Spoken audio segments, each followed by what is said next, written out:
Good evening, everybody. Welcome into Divots and Pivots. And yes, there was no intro. We apologize for that, but it's for good reason. More on that coming soon, so stick around because we got some housekeeping announcements to make. But first and foremost, as always, how are you all doing? I hope everyone's staying classy out there, sophisticated as always. I'm Andrew LeDuc, a.k.a. Mr. Mallard, joined as always by the one and only Chief of Morale, Bud Copeland, over here to my, what's it tonight? My left. How are you? Feel a lot better when you get this left-right thing figured out. I kid. I'm excited, man. It's a good week. Morale's high. It's back to being high. We were at medium last week. DEF CON was creeping in. I can never remember which one. So DEF CON 5, I think we're safe. DEF CON 1, where it's like total war. Did you ever watch War Games, that movie from the 80s? I did, yeah. I think you're Matthew Broderick, younger guy. I think you're right. I think the lower the number is the more desperate. So we're back up to a 5. Everything's safe, no meltdowns yet. Although I can hear upstairs World War III brewing. But it's Super Bowl week in more ways than one. I mean, the waste management's coming at us. It is the annual party. The Georgia-Florida game used to be referred to as the world's largest outdoor cocktail party. I think this gives it a run for its money. And it leads right into Super Bowl Sunday. And like a couple weeks ago, when I was pointing out, was it the Farmers finishes on Saturday, did not go head to head. Somebody asked why do you think that the waste management tries to go head? They're not going head to head. They see themselves as the world's biggest pregame show. Like, exactly what it is. That's exactly what it is. You have one of your screens on with the golf. You have the other one on with whatever, network, probably Fox. Who's carrying it? CBS is carrying the game, but everybody's going to do their pregame show. Yeah. Everybody's going to get their little slice of the pie. So everyone's doing morale's high. Which, that brings me to kind of a passing the thought I just had here. I know someone who has to bring a child to a birthday party being held on Super Bowl Sunday this Sunday at like 1 to 3 in the afternoon on Super Bowl Sunday. Party foul is the way I view this. How do you feel about that? Because I know the game doesn't start till 6:30, but let's be real. People are throwing parties. They're starting earlier. Who hosts a birthday party, a children's birthday party on Super Bowl Sunday? It depends on, there's a lot of answers here. The respectful thing is, of course, do it for the children, for the shorties. But at the same time, if you've got a partner that can go in your stead, unless they have to suffer too. If they're a big football fan, like, my roommate is huge into the Pats and, football in general. And so if she was going to have to withhold or go without, then I would probably do it in solidarity. But I will say that depending on the child in your friend circle, you do got to look at that on the calendar. I mean, when we had our wedding, I made sure that it was on a Georgia bye week, just to make sure that, there was going to be no cross wires there. So, it's tough, but I also think in today's day and age, you can stay engaged. Stop writing now. You can stay on top of it on your phone 24/7. I mean, that's the beauty of this. So I don't think it's that big of a deal. And also, if this is your party, if you're out there watching, then throw everybody a bone. Have the game on somewhere. I mean, let's just be a little. That's the thing. The party. That's what I'm saying. The party is before the game. Like, so the birthday party's over before the game, but it just seems like it's a day that's meant for like people are having all day parties. It just seems like an excuse for people to not go to your child's birthday parties. The way I see it, like I feel like people are like, "Oh, we're already booked up." Sorry, Is this party after our pregame show, but before kickoff? Yes. Then I have no problem. Go to the party. Come on, it's for the kids. And if you don't know what Bud's referring to there, this coming Sunday, 9 to 12 here on no longer the Fantasy Sports Corporation Network. We're going to get to that in just a second here. Well, actually, we'll get to it now because that only makes sense. On YouTube, we are now part of That Sports Podcast Network. That's right. We have rebranded as a network. So all the same fine folks and awesome analysts that you were used to on the Fantasy Sports Corporation, but just a little rebranding to more align with what we're doing as a team over here. So That Sports Podcast Network here on YouTube. And if you're watching us on Rumble, there's going to be a select handful of shows on a network on Rumble that is going to be going by That Damn Sports Podcast Network, just to give you a little bit of a separation. Those are going to be primarily gambling shows and a little bit more, I don't know, crazy topics. If you want to say, I don't know how to describe it, but that's where you can find us on Rumble. So That Damn Sports Podcast Network and That Sports Podcast Network is the new branding that we are part of here as a team. You were referring to sinners there, Andrew, talking about gamblers and shenanigans and hooligans and whatnot. Nah, dude, I think it's fun to that sports. That Sports Podcast Network, TSPN. I think it rolls off the tongue that as is what we're going exhibited to by roll that. off easier. And somebody else is going to roll off if we don't change topics here. So 5 minutes in, we've covered a lot of ground there. Make sure that you don't plan a birthday party on Super Bowl Sunday. Check. What else are you noticing in the news there? Because again, back to the waste management this week. And I think there's a couple of, you and I had different approaches on this, on what's kind of the highlight or what's kind of standing out to you. And for me, I went a little meta on this and looking back on, because next week we're looking ahead to the Genesis. So I guess the waste management last year was an elevated event. You got the big purse inflated and everything when they rejiggered everything and they turned these into signature events. Same thing, different, different name. They dropped that status from this tournament. And I think we're seeing why, though, because it doesn't need that. We've talked about it before. It doesn't need that like extra little moniker there. It's its own beast, going back into the 80s when this thing moved to its current location, TPC Scottsdale, in the 16th hole. If you're not familiar with it, they call it the Coliseum now. It's legitimately, 20,000, 25,000 people around this hole. They build a stadium around it. They kind of, I would say, they take Pete Dye's idea out at Sawgrass and they just put it into practice here. They build a stadium around a hole to kind of build that atmosphere. And if you look at it, though, Tigers tournaments next week, that's the next signature event. That's the next time that, we get the fat purses and we're going to get a couple of more big headline names. There's some big names that are opting out of this one. And I know you're going to talk about that in a minute. Yep, we'll get there. How this thing has ballooned is pretty much parallel and in thanks to Tiger.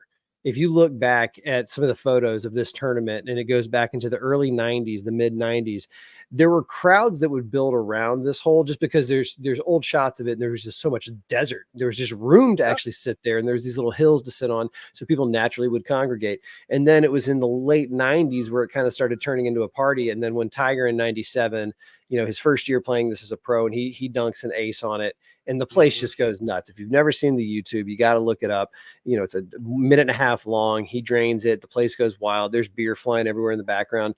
And then if you look at this article that's out in Arizona Central, shout out to our friends at the Arizona Central, wonderful work they're doing down there in the Southwest. But they put out this article and it was like looking at the 16th hole throughout the year. I said like too many times there. Looking at the 16th hole throughout the years. And immediately the year after Tiger makes his ace, all of a sudden Skybox is up on the left. And then every year from then on out, it just keeps getting bigger and bigger and bigger.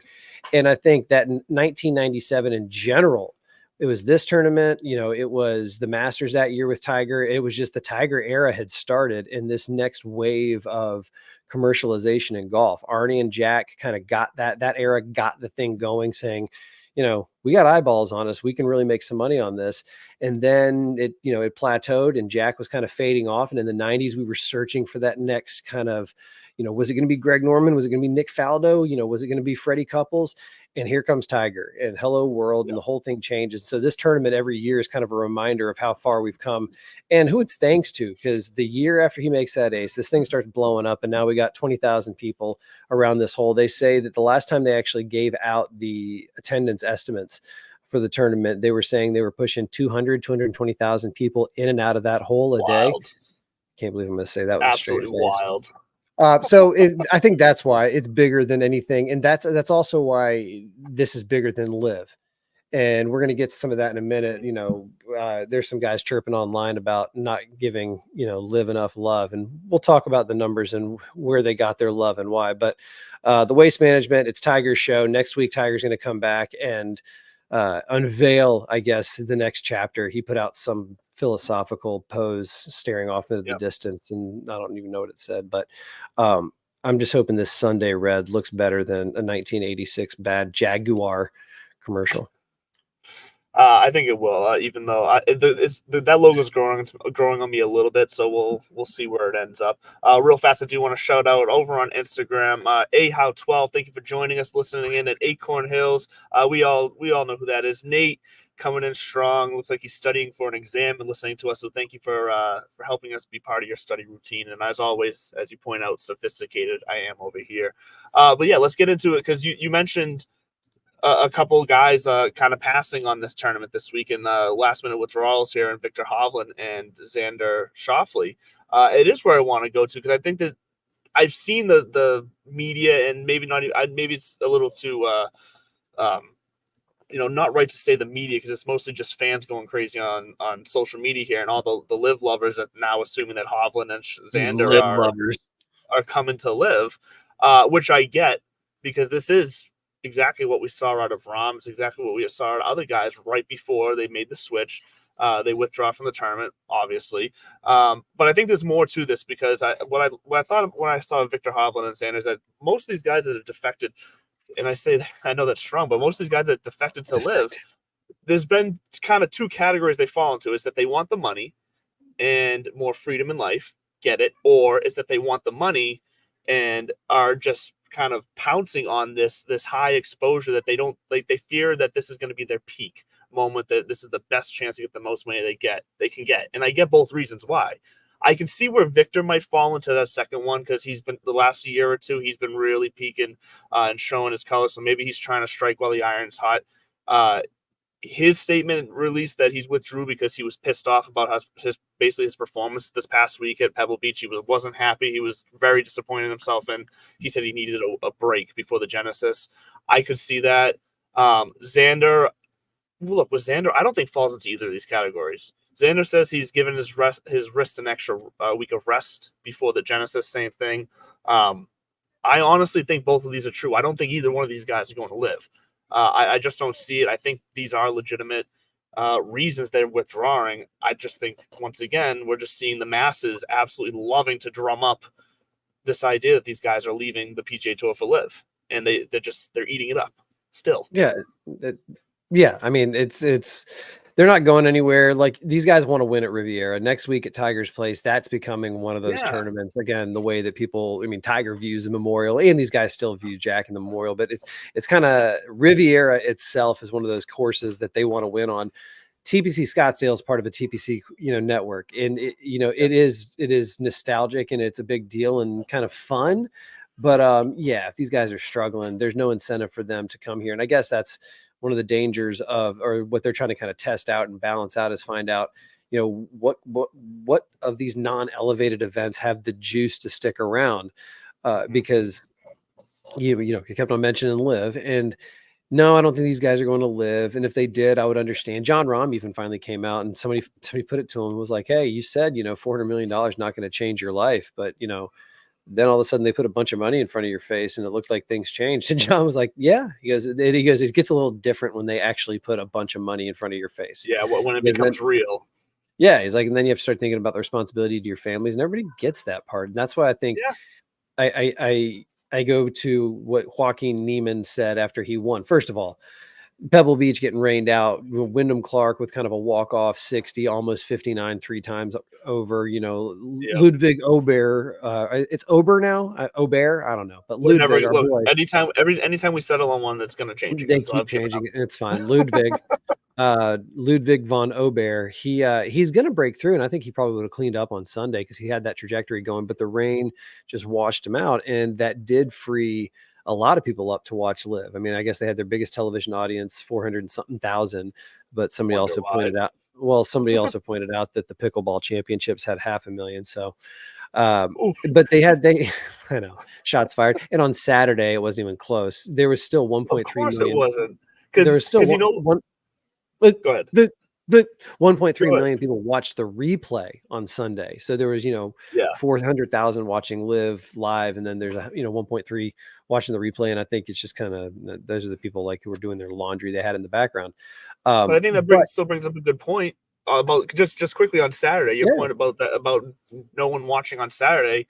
It just shows that even watching, not one of the stars, and yes, I know Wyndham Clark is a U.S. Open champion, like he's one of the major winners. But I think to a lot of people that's not an avid golf fan, you say Wyndham Clark, and he's not the name that brings people into golf necessarily right now. Still more people, advisor. Yeah, still more people wanting to watch him almost shoot sub 60 and break the course record. Like, I mean, that still shows the PGA has a lot of juice. Yes, they might not have Rahm right now, DeChambeau, DJ, like whatever, but there's still juice on the tour. Lots of juice flowing through the tour. Well, they're not just necessarily tuning in for the names of the players. They're tuning in also to see Pebble Beach. I mean, it's Exactly. the historic links golf course in America, especially on the West Coast. And the guy online trying to chirp me about my morning, my morning brew there, that this buds for Yep. you on Instagram at this buds for you, FORE. I don't want to get sued. And he pointed out that I mentioned Wyndham Clark, almost shooting 59 while Joaquin Neiman, shot 59 at Mayakoba. And I Oh, thought to myself, so well, sick of those arguments. well, it's fine. I mean, listen, everybody has their own preferences, but I'm not a big fan of the whole "you didn't mention it, therefore you don't think it's a good thing." No, I don't think it's as exciting as 60 and a course record at Pebble Beach. I just don't, Yeah, and I don't agreed. think that a lot of other people think it's a bigger deal as well. Now, what I do think was a big deal is that Joaquin Neiman and Live Golf did put on a pretty cool show on, Sure. on Sunday with their 4-hole playoff. Great storylines there with Joaquin going up against his childhood hero. It's pitch Mhm. black dark. They can't see shit. And they are like, let's run it back one more time. They even gave him the option, like, you guys want to do it again? They're like, and they didn't even hesitate. Let's go. Oh, of course, And yeah. so, They're still and gamers, so it was fun. And then when he gets off, the first words out of his mouth, you just beat your childhood hero. How do you feel? Yada, yada. He goes, yeah, I'm still not in the majors. And I thought to myself, well, yeah, I mean, and then pause. He is in the Open Championship because he won the Australian Open last fall. It's Yes. part of the PGA Australasia He's tour. not in That's the part of US Open and he's not in the Masters. Those are the two he's not in. Well, the bigger point he was making is I just went through this grueling battle against one of the best golfers on the planet, and the official world golf ranking is not getting many points because that's how these guys get into majors. It's being in the Sure. top 50 or He being in the actually top dropped 30. like 10 or 15 spots, I believe, after winning. I I saw wanna some say stat something now like that that, yeah. I guess Bryson DeChambeau is technically ranked 168th or 200 or something like that. And Yeah, it's stuff like that's laughable because we know that he's not the 200th best golfer on the planet. correct. That said, the people who follow it know that he voluntarily left. He took the bag. He wanted to go have some fun, some experiment, some wanderlust, Mhm. and they're going to still play in the majors. So I was a little kind of enjoy the moment. You're trying to point out and Yeah, trying to still make, but then again, that's his job, right? Try to put up a fight for the Live Tour and show that they're legitimate. sure. But you're not legitimate. Your field was very small. It's hand selected. It doesn't vary that much from week to week. It's controlled. You got a handful of really good golfers, but sheer law of large numbers suggests that these PGA Tour fields, people always want to look at just the top 10 or 12 guys. We got five major winners over here. We've got, 3 of the last 4, world number ones, blah, blah, blah. I don't care. This week, Mhm. at the Waste Management, we got 130 some odd guys who are all elite professionals. Yeah. Elite's tough. Pause. That was a Well, hyperbole. maybe not all of them, yeah.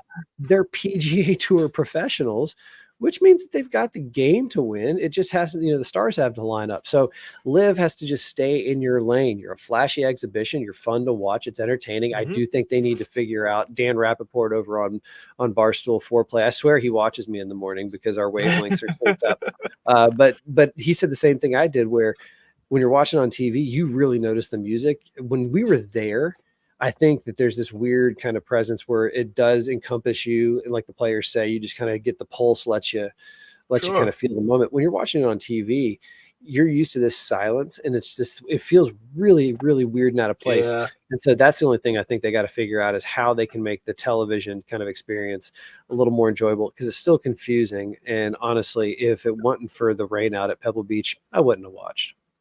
Yeah, and I saw you on your morning clip there of when you said that, you mentioned the silence that we're all used to, and that is something that I think that you reminded me of, and I feel like I've overlooked, but that is part of what I do enjoy watching about golf on TV, which people find me crazy because I like watching golf on TV. But when you are sitting there anticipating a guy that you're cheering for to hit this shot, and you hear the crowd go silent, and the broadcasters don't say anything, and they're silent, and you're just literally watching him approach the ball, do his little waggles, and then swing. Like there's you start to feel that intensity and that anticipation, and there's something enjoyable about that. That you're right. I kind of do want to tune into the next tournament I live to see for myself, like the music interaction from a broadcast standpoint, because I'm curious now after you said that. Well, I mean, they're lined up again this week in Las Vegas, which I think was a smart move on their part, to Yeah, try to. I mean, because that the Vegas Super Bowl is there's very already a much big party. Well, and it's very much their brand, big, splashy. It's a Super Bowl party. I don't, again, the waste management is about as close to the party culture and atmosphere as the PGA Tour kind of wants to get, because if you've been to any of these other tournaments, it's not exactly a snooze fest.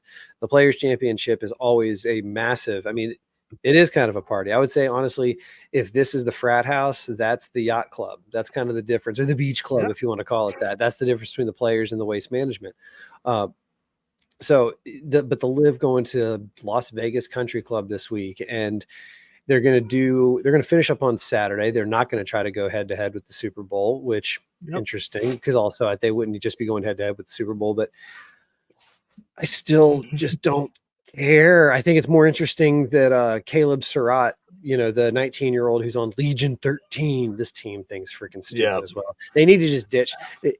They need to ditch the team thing, I think, on this week-to-week basis and make it a season-long points race. That's about as much shit as I can give. Make it make it a bonus pot at the end, because week in and week out, they're just forcing this thing. And I don't know. We'll see if we give a shit next year when TGL comes back, if we care about indoor leagues. And I think we will a little bit more because of A, the brand, and B, there's it's a gimmick. They're playing indoors, like it's already something different. Well, yeah, it's so clear. They're trying to almost invent another form of, or another team game within golf, which we got plenty. So the music was out of place. And but like you mentioned, being the music this week, or tuning in this week to see what the vibe is like, I couldn't see who was performing. I was actually trying to look that up to see who was performing, because like when we were at Live Bolton, it was like Diplo or something like that. Some DJ name that made me feel very old for not knowing who the hell this person was. But Post Malone was your favorite and mine. Post Malone did the opener for the Waste Management. They set up a stage on the 16th hole. It's perfect. It was crazy. And so they're the thing that we haven't really brought up in this whole kind of back and forth with Live and the PGA Tour is now the new PGA Tour enterprises, the new money that's in the room. And even in this kind of announcement, they said Jay Moynihan's going to be the chair. Well, in the original handshake agreement or whatever, Yasser was going to be the chair, but the PGA Tour was going to remain like majority holders. There's these little like details that are not lining up. And I guess publicly they're saying, yeah, we're still on track. We're still working out our other 1.5 billion. But I also wonder if, sorry, the gang, How that you gave a shout out to is from my golf group, my golf buddies, and they're throwing some text messages out there that are throwing me off. But thank you for your service, boys. They threw me off. Jim, thanks. I appreciate that, Captain. Talking about Live in Las Vegas. Yes.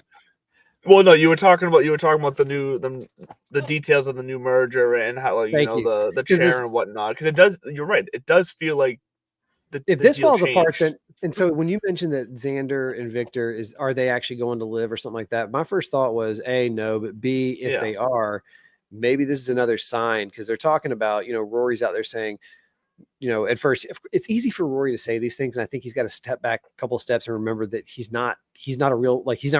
He lives a completely different life than the rest of us in the universe. Because he's like, yeah, sure, they made a decision, but if they want to come on back, these Live guys, they should be able to come back and play on the tour. No problem. Well, now it's coming out, Justin and Jordan Spieth and some of the guys are like, not and Ricky, like not no problem. Like you made decisions. There needs to be some consequences. We can't just have you waltz on back. There's some pissed off people. So we got to iron that out. So that can be going one of two ways. Either there is an agreement coming, and so they're trying to test the waters.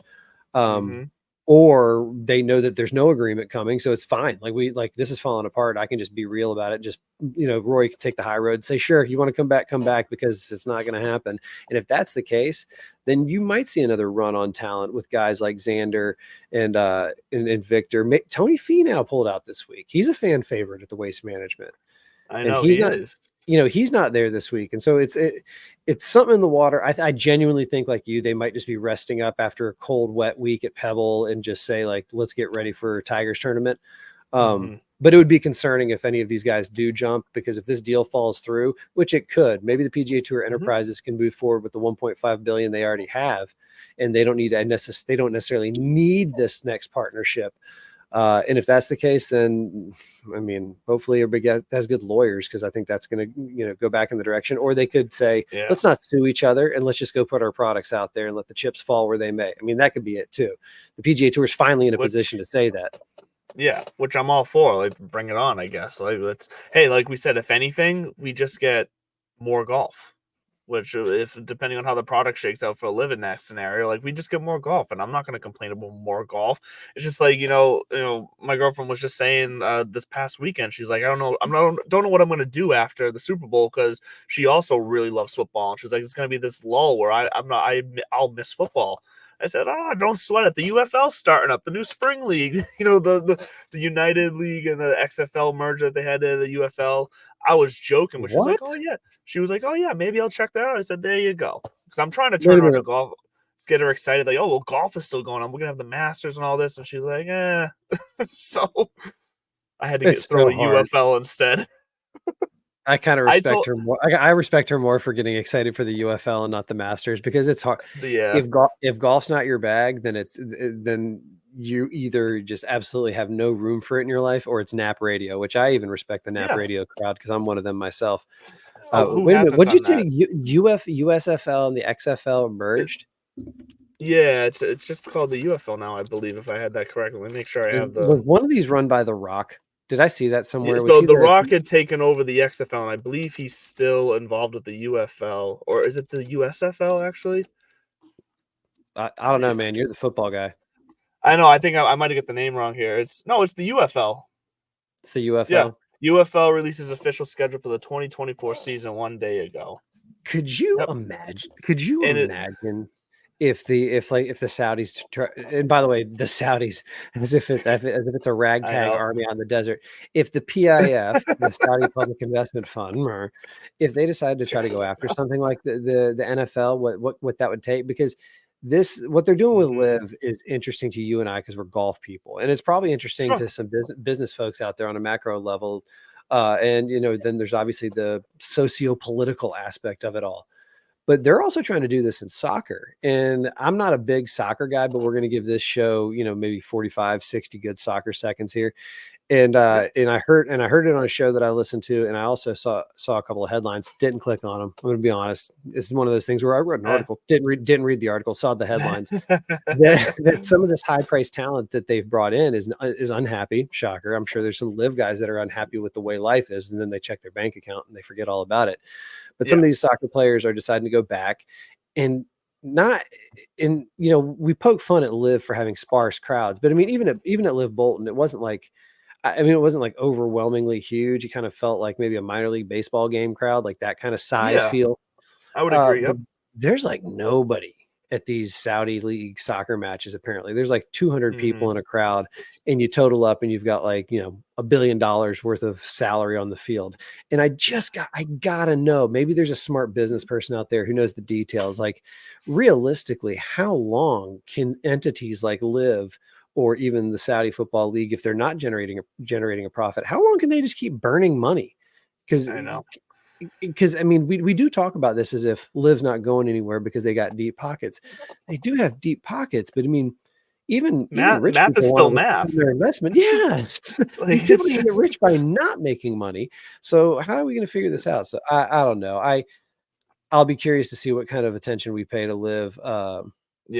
Started to talk about Caleb Surratt, though, the 19-year-old on Legion 13. He's 19, and he just left University of Tennessee and decided to go to Live, and he got picked up by John Rahm's team. And apparently he couldn't check into his hotel room in Vegas because he's 19.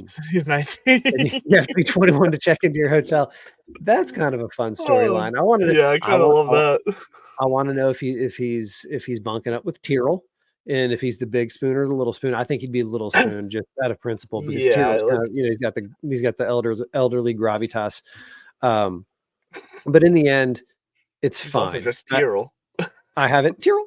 I do miss if you have a name like Tyrrell and you command the presence that he commands, you're doing something right. So there's no doubt he's the big spoon. You know how Harold Varner III, who we really blew past his DUI, but Harold Varner III, We when did. we went out to live, he was like, "This is what I like. I can sit out here and talk shit. I can talk shit to these guys, and all Yeah. that kind of stuff." And that's what I do think that for a brand, if I'm Tyrrell Hatton, maybe Tyrrell Hatton's kind of like a Kevin Kisner, where it's like, I don't know if I'm going to be super competitive, at this level. Maybe I not peaked, but maybe I've plateaued and I need to cash in while I can because $50 million. Boom. Thanks. Next, please. Yeah. How many years do I have to work less and get paid more? And then I can just walk away if I want to. And these guys aren't going to walk away. I do think that these bridges are going to heal, or whatever. These wounds are going to heal. These bridges are going to be made, because even on the DP World Tour, live golfers are welcome. They're welcome to play in any events that they are qualified for. So there's and I think all this stuff with the PGA Tour, and do they deserve just to come right back, or should there be punishment? That's what they're doing. We've seen it before. They're softening the ground so that when it finally comes back and it says starting in 2025 or 2026, live golfers who have done X, Y, or Z may reapply for their memberships. We're just a bunch of suckers. I don't care. I just want to see Augusta, and I want to see the 16th at the Waste Management, the 17th at TPC, and I could not care less. The last thing I'll say before you take us to our break with Underdog is where these sports entities are missing the mark completely is this wave of sports fan. Our socks don't go up and down based on how much you're making anymore. We have instant access and accessibility to your life and knowledge and information. And I think, 30, 40, 50 years ago, it was super interesting. And it was almost aspirational to think that there were dreams. And now it's bloated. I mean, even the guys on the tour are saying, this is a lot of freaking money. And for what? Like, what are we actually getting for it? So I think the storylines have got to be less around the money and start focusing back on literally the storylines and, why these places are important. And if Live sticks around long enough to have, its 5th annual Jeddah Open or whatever whatever's a regular stop, then good for them. And then they can start feeling what tradition feels like. But until then, suck it up, cash your checks, and everybody go about your business. That's how I feel. And what's up, El Capitan? What's up, boys, in the chat? Always good to have Big Brother watching. We will take a quick break here from Underdog. When we come back, we're going to get into all the fantasy and the details of TPC Scottsdale. Fantasy Sports Corp and Underdog Fantasy have teamed up to start your fantasy season off in the win column with Best Ball. What is Best Ball? It's quite simply the easiest way to win. No team management, no trades, no waivers. It's their biggest contest ever, and it has only gotten bigger. You simply have to sit and win. You don't even have to set your lineup. Always get your best score every week. Just enter a contest, draft your team, and Underdog will do the rest. What could make this even better? How about free money, up to $100 using our exclusive promo code? Go online now and use the promo code DIVPIV to double your deposit up to $100. You tell them Gingerbread sent you. Good girl. Thank you, Gingerbread, as always. So let's get into the specifics of TPC Scottsdale for the Waste Management Phoenix Open. We got ourselves 7,261 yard, par 71. And I'm going to ask you a question, and I know you are one of the very few people in the world that can answer this question, because I personally thought we were playing on Bermuda grass this weekend. What is TIFF dwarf grass? Can you answer that? TIFF, oddly enough, yes, TIFF dwarf grass. Great. TIFF dwarf grass is a Bermuda hybrid. That's all it is. It's kind of like a designer dog nowadays. They've got these, wonder poodle moodle doodles that are crossbred 50 billion times. Inhumane, if you ask me. But it's not for this, because it's beautiful playing surface. And then anyway, it provides a beautiful playing surface, and these guys can just pick the ball right off the fairway. And these greens, when they get hot, they get fast, and they get slick. So TIFF dwarf was actually invented or discovered or hybrided back in 1962. Shout out University of Georgia, the Tifton campus. Tifton, Georgia is in the southern part of the state, about 2 hours north of Tallahassee, where I grew up. Back to you in the studio. That's a hell of a story, because I had no clue. I saw it for the first time about 2 minutes before I brought that up. And that's where the TIFF comes from, because it was Tifton, Georgia.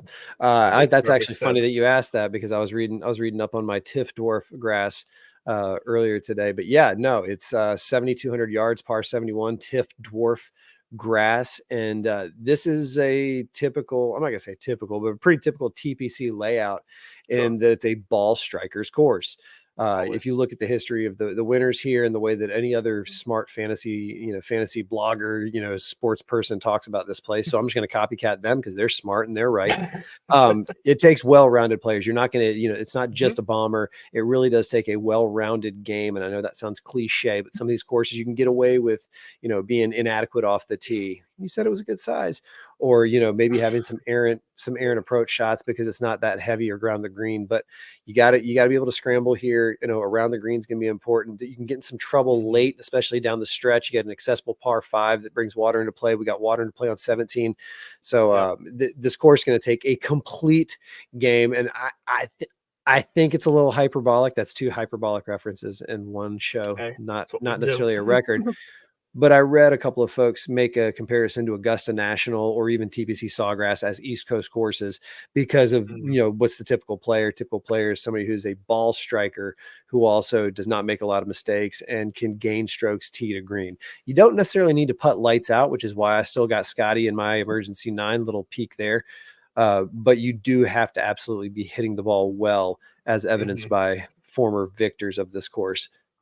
I will say the comp courses that came out in the model was mainly Quail Hollow and the Copperhead course over at Innisbrook when I was over on fantasynational.com doing my research.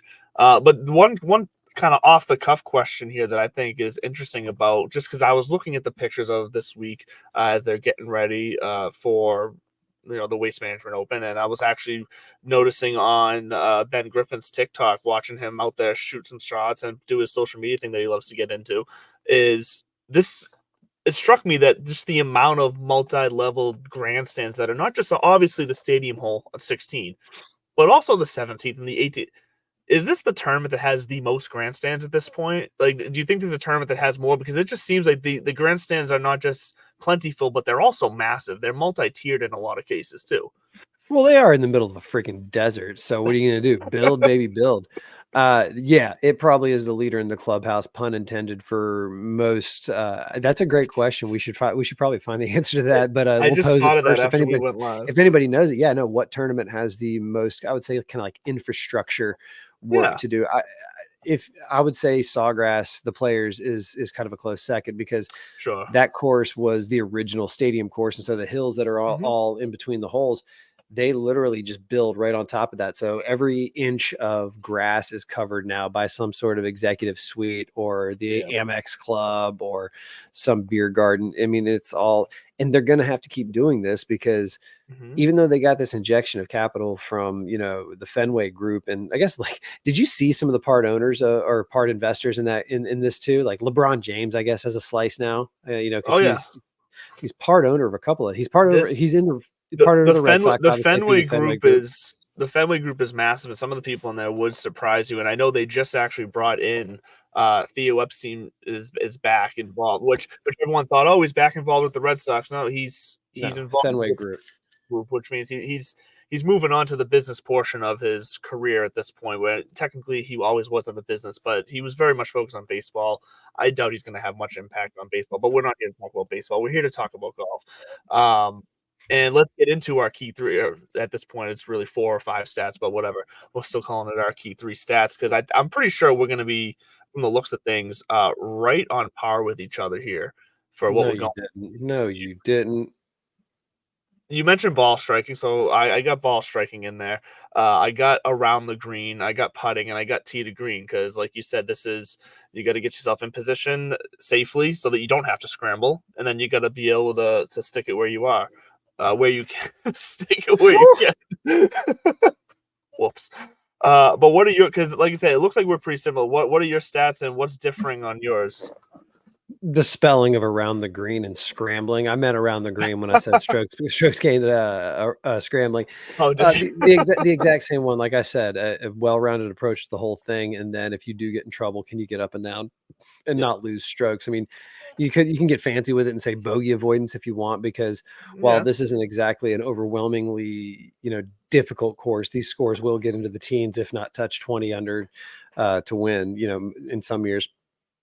But I mean, there's no secrets to it. Whoever's in good form, most of these recent winners have been in the top 10 the previous week, if not the previous 2 weeks. And if you look at the guys, Ricky Fowler, Scotty Scheffler, I think Rombo's in there as well. So, I mean, you got studs who win at this course. And so I expect another one to rise to the top. Did you say Rombo's in there? I think Rombo has John Rahm won the Waste Management? Oh yeah, but I thought you were saying if he was in the field this week. I was like, we just talked a bunch about John Rahm being on Live. No, I was talking about just past champions. Just past. Okay. Yeah, Scotty Scheffler, Brooksy, Webb Simpson, Ricky Fowler, Gary Woodland. Scotty's going for the three-peat, isn't he? John Rahm has not won here. That's what I was saying. Okay. Yeah, Scotty is going for a three-peat. Going for the three-peat. Brooksy's won it 3 times. Hideki's back to back in the teens, and he's on the way back. He's looking okay. So. I bet we will have some. See, here's the thing. Just because our models are going to be similar, though, I mean, I don't go just by the model. There's a couple of picks that I'm not going I'm not going to say rogue. I think one of them I went way outside, and then the rest are in the top 20. But it's interesting to see how we read the tea leaves, especially since you know nothing about golf. Well, it's very interesting because even though we have identical key stats, we only have 2 crossovers amongst our emergency 9 that is coming up right now.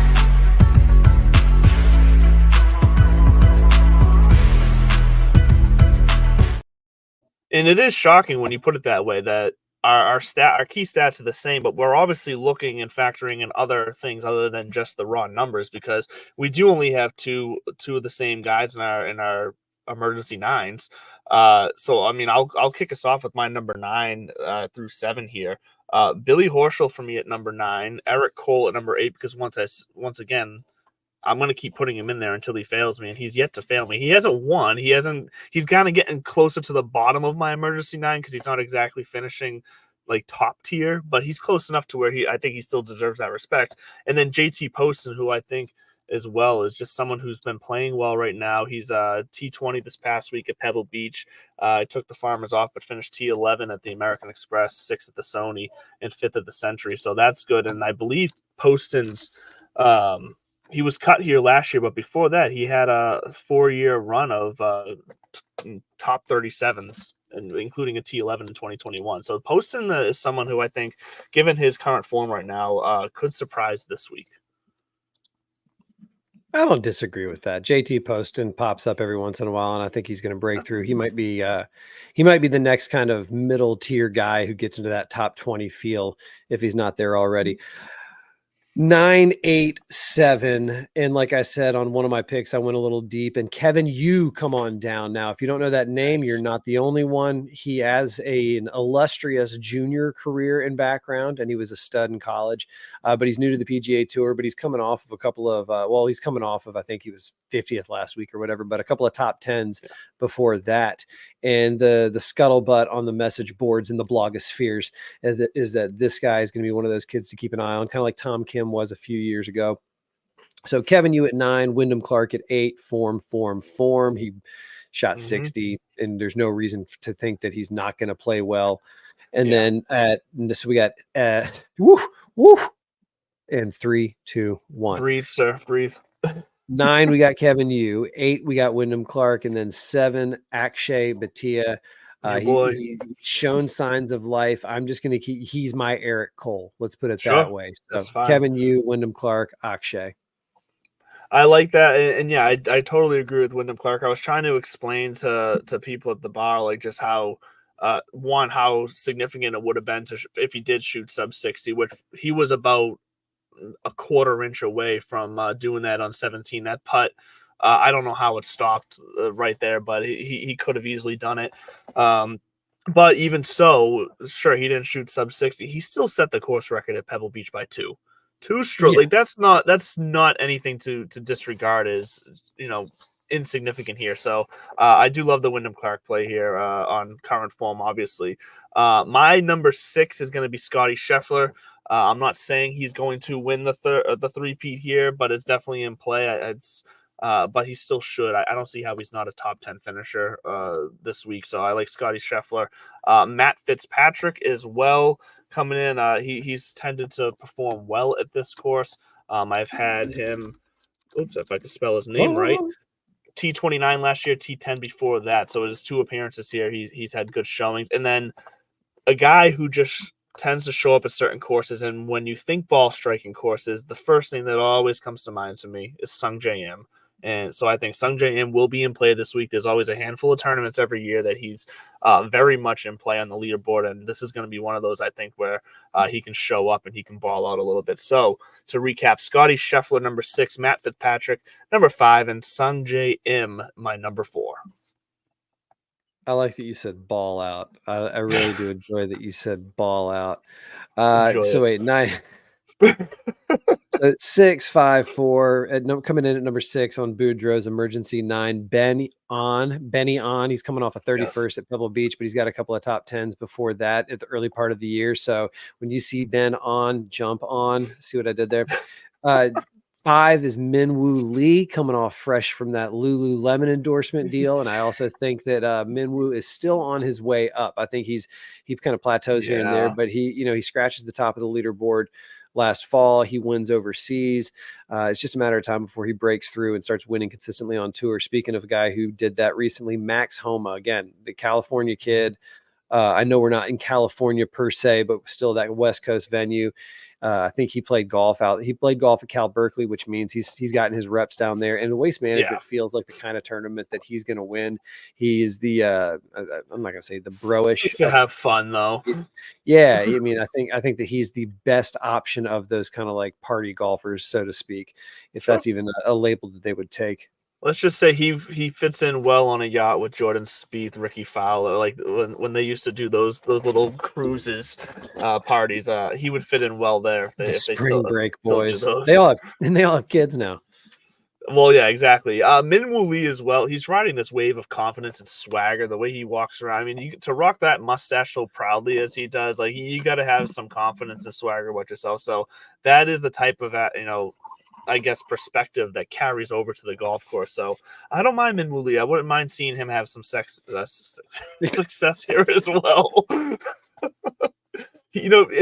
I think Minwoo Lee would be embraced by the fans this weekend as well. If he's hit Saturday, Sunday, and he's like kind of that. If he's riding up that leaderboard, and he's in the mix, just trying to do it now on purpose to see what your eyes do. If he's in the mix, I feel like this crowd would rally around Minwoo Lee and have a lot of fun with it. And I think he would eat it up and play into it. And so, like, that's someone that I'm looking forward to watching this week. And I hope he's in the mix because I think he's going to bring a level of personality to the field that we're already going to get, but he's just going to enhance it. 1,000,000%. They would go crazy for a Minwoo coming down the stretch there. All right, 3, 2, and 1. Going to do this live. One shot. That's what they call me back in Hollywood. One shot Copeland. Number 3, Adam Scott. I think that when he popped in my model in number 4, and again, this is kind of a gut play, even though because Adam Scott is, I think he's kind of in that Justin Rose category of, former top of the game, and they still have 1, maybe 2 more big wins left in them. Although I wouldn't be shocked if Adam Scott won at Augusta again. Sahith Theegala, he's second in my model, and again, he is one of those all-around ball striking guys when he's got it. And when he doesn't, he can get himself out of trouble, although he can get himself really into trouble. But let's see. He played well earlier this year in Hawaii, and so see if he can refine that form. And then number 1, I think he's going to go for the 3-peat. His putting has been absolute shit. But Scotty Scheffler has won here without being able to putt. And so if all of a sudden that putter clicks, he's still first in ball striking, first tee to green, and 31st around the green. So if the putter shows any kind of signs of life, look out for Scotty to win in what some would call a watered down Waste Management. But I still think it's one of the finest fields in golf. I agree. And if you missed that, Scotty Scheffler is our first repeat on our 2 lists. So Scotty Scheffler makes both lists. So lock that up if you're betting him or if you're putting him in your lineup. Scotty Scheffler feels like a must play from the Divots and Pivots crew here, as well as this next guy. My number 3 is also the other repeat on our 2 lists, and that's Benny Yon because I also have him in my list. Number 3, once again, he's someone who is just playing well right now. Another guy who focuses on ball striking and hitting those mid-range iron shots and wedges. So Give me Benny on. I also like Justin Thomas to show up a bit this week. Justin Thomas, I think he feels I like like that. he made these comments earlier, and this isn't my main reason, but he made these comments earlier today in an interview. I think it was around 4 o'clock or so. It came out of him speaking out against Liv, and he seems like to me the type of guy who's going to go out there and try to back up his words. Not that he necessarily said anything that is talking about his own game, but I feel like he's this type of guy who, if he's going to say something, he's going to go out there and prove to why people should listen to him, kind of thing. Does that make sense? No, it does. And we talk about how champions need to find that edge, that chip on their shoulder. You know, we might Yeah. think it's ridiculous, and it's like, well, of course they're going to be playing as hard as they can. But you know, even Tom Brady, or you're gonna hear even some Chiefs players be like, people didn't think we were going to be here, man. You know, it's because in the middle of the season they like lost 3 out of 4 at one point, and everybody thought like, Yeah. oh, are they? But then everyone looked at the rest of the AFC and went, never mind. Yeah, but that's why we roll our eyes when the Kansas City Chiefs go, nobody thought we were going to be here. And it's like, oh, yeah, actually, we all did. But this is the same thing with like JT. You're right. I agree that I think that him, Jordan Spieth, maybe the quote unquote the loyalists, if you want to call them that, they will use whatever they will use whatever at their disposal mentally to kind of give themselves an edge or get themselves motivated. So I like that. I like that call. And not for nothing, he did finish T6 this past week at Pebble Beach, and he also finished T3 at the American Express. So he seems to have found it again. He's on a good run right now. And then last but not least, my number one here, you mentioned him earlier, but did not have him on your list, but Hideki Matsuyama. The air, if this makes sense, the air just feels right for him right now. It feels like he turned a corner to coming back to like really put his injuries behind him and hit a nice little stride here. And this just feels like the type of course that he's going to excel at. So give me Hideki Matsuyama, who recently has finished as a T29 here last year, and in 2022 T8. So I love that about him on the course history here. And then as well as recently, he did finish T71 this past week at Pebble Beach, so that wasn't great, but T13, T30, and a 58 before that. So I like Matsuyama this week, and I think he's going to be a little bit undervalued in the betting world and in the likes of DraftKings and Underdog. So you should be able to get him at good value.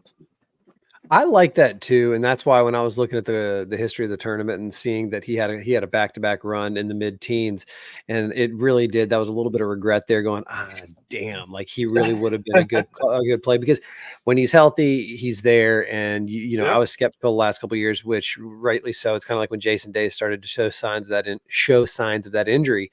You get a little, little kind of burnt when you've played them once or twice, and then all of a sudden they're withdrawing. And Justin from your other league is texting you at 6:45 in the morning being like, hey man, if you want to get another player in, go ahead. And then I got to scramble and think of somebody, and then they don't win anyway. But shout out Justin from the other league. He lent his hand at some help that I looked for, and I'll get back to him on that. Justin from the other league, one of the fine fellows who joined us on Instagram tonight. Probably. So did you see in Live Golf News? So there's our emergency 9, folks. If you need help, it's an emergency. Reach for those 9 players. Look for them on the social medias. We'll be posting them there shortly after the show.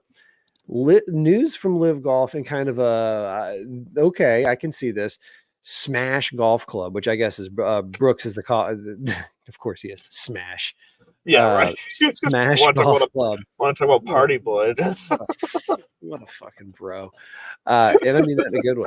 Spot our own. But Smash Golf Club has announced their new kind of community impact program, and that's one of the big things I said early on is the PGA Tour. People forget it is a nonprofit, and people go, okay, and like, no, they partner with local organizations. Every stop they go to is its own kind of independent contractor that puts on the show, and they've got their philanthropies.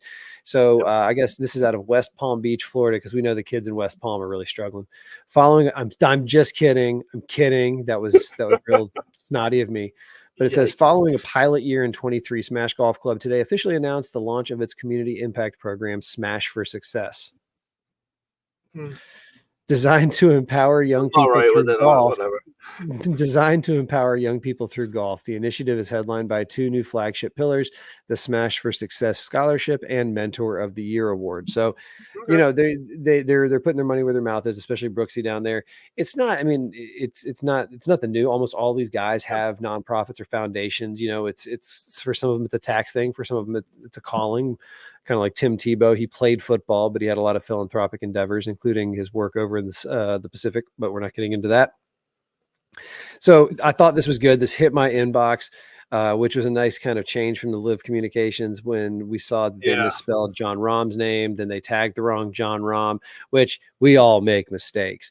But I just find it still to close out. We opened the show kind of shitting on Live a little bit. I'm going to close it shitting on Live a little bit because I still find it as splashy and flashy and expensive as it is. I still find it a little inaccessible and detached. I think they did make a change this year where all of a sudden, you know, it used to be only like the top 2 scores counted on Saturday and then the top 3 on Sunday. Well, now all 4 scores count.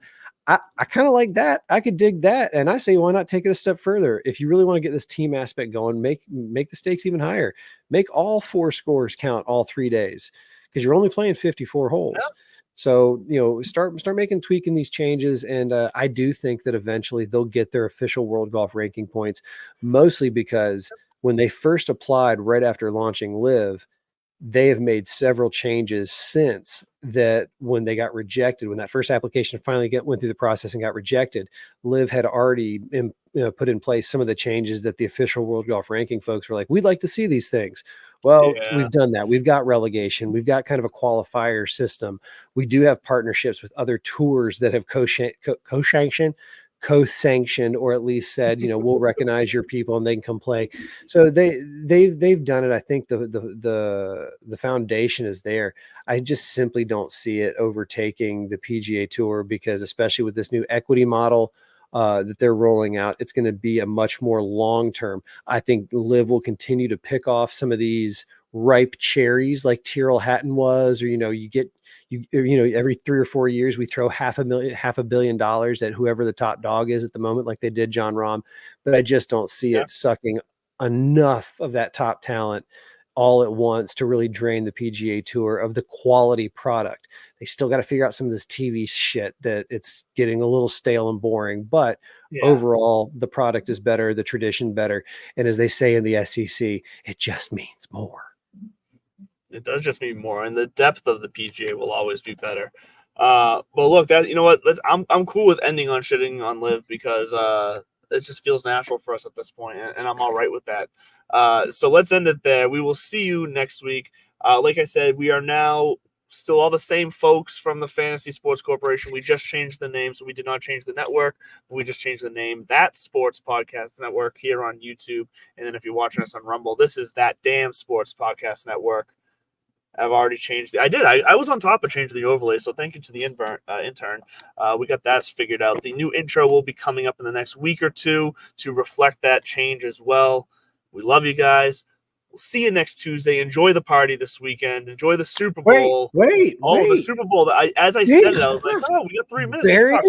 Burying the lead. First of all, before we plug ourselves, which I don't ever mind plugging myself. Yes. Are you allowed to make a pick right now, or are you guys doing that on the pregame show? No, I can make a pick now because I can't make the actual live show on from 9 to 12 on Sunday. But you are in the Grill and Chill segment with myself and Chef Brian Duffy, and shout out to Rook for his mule and his water. Who do you got? Who's going to win and why? So you know what? Screw it. I'm gonna take the route of Chef Brian Duffy, who you'll see, like you said, on the Grill and Chill segment, and I'm just gonna pick my team because I am annoyed with both teams that are in the Super Bowl. So go Pats. No, who do I think is gonna win? I truly think the 49ers will win this game. I just think they're a more overall better team than the Chiefs are. Sure, the Chiefs have Mahomes, and sometimes you can't beat just the top guy in the field. We saw that as Patriots fans for many years with Tom Brady. I get it. But this feels like a lose-lose as a Patriots fan because either Mahomes gets one closer to Brady and we have to keep hearing the argument, which we'll hear anyways, which I'm fine with. He deserves the argument, but he ain't there yet. Or the 49ers tie us for most Super Bowl wins by a franchise. So as a Patriots fan, this Super Bowl sucks. It just does. Now, I'll give So you. go 49ers because I like the history of it. I'm saying go Niners. I grew up as a 49ers fan. I am a There we born go. again New Englander who kind of grew up in a Michigan house. So I rode Tom Brady's coattails to New England as a fan, but I did Yes. grow up as kind of like following Joe Montana and Jerry Rice and that crew. Perfect. So I think Run CMC has a day. And yes, the 49ers tie the franchise record. Go Niners. But in the end, who gives a shit? The Waste Management is on. And I think that's one hell of a party worth tuning into. It's one hell of a pregame. That's what we'll be. I hope you guys all enjoy it, and we will see you next Tuesday, 8 o'clock, same place, same time. We love you, and stay classy.